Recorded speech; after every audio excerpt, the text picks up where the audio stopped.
From the PEP Radio Newsroom, this is a Saturday news blast for May 17th, 2025.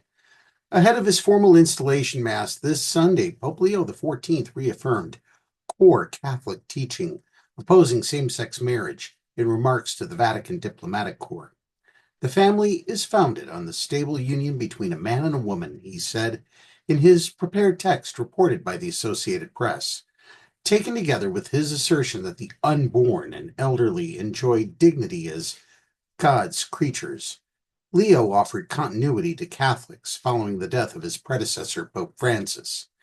The remarks came with Leo's first meeting with the Vatican diplomatic corps, a protocol requirement following the conclave that chose him as the 267th pontiff of the Church.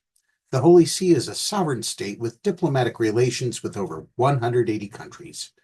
Leo told diplomats in the private meeting that governments around the world had the responsibility to build peaceful societies, above all by investing in the family founded upon the stable union between a man and a woman.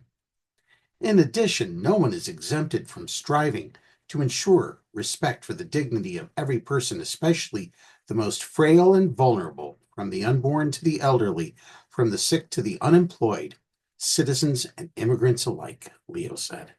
While Francis never sought to change church doctrine by defining marriage as a union between a man and a woman or abandon the church's position that homosexual acts are intrinsically disordered, he did reach out to LGBTQ plus Catholics and encourage their inclusion in the life of the church. Who am I to judge? Francis famously asked when questioned about gay priests early in his pontificate. In 2023, the Pope sanctioned blessing same-sex couples.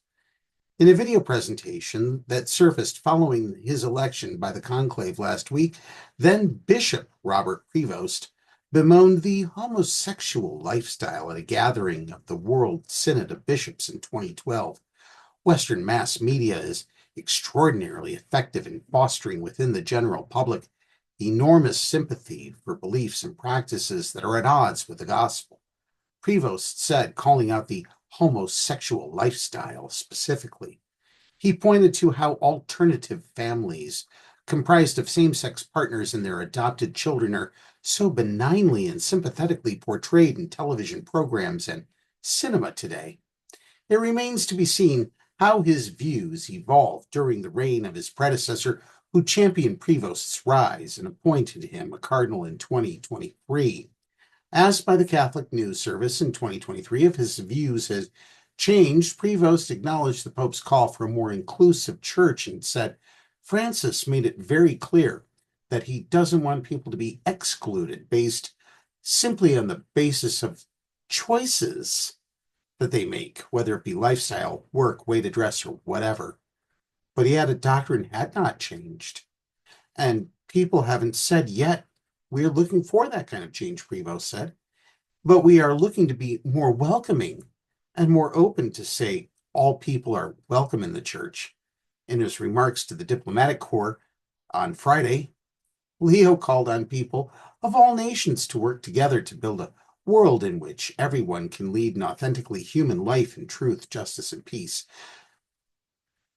In other words, like an intimate meeting with a straight person gone totally wrong, the Catholic Church will invite you in, welcome you, hit you up for money, but they do not give a damn about your dignity nor your well-being. And frankly, being gay isn't a lifestyle choice, Pope Leo. So get it through your thick, thick skull. LGBTQ plus and Catholic do not go together at all. That's the news blast for today. Tuesday, May 20th is primary election day in Pennsylvania. If you are eligible to vote, please get to the polls on Tuesday between 7 a.m. and 8 p.m. and vote. Up next is the National Weather Service forecast for the Meadville area here on PEP Radio.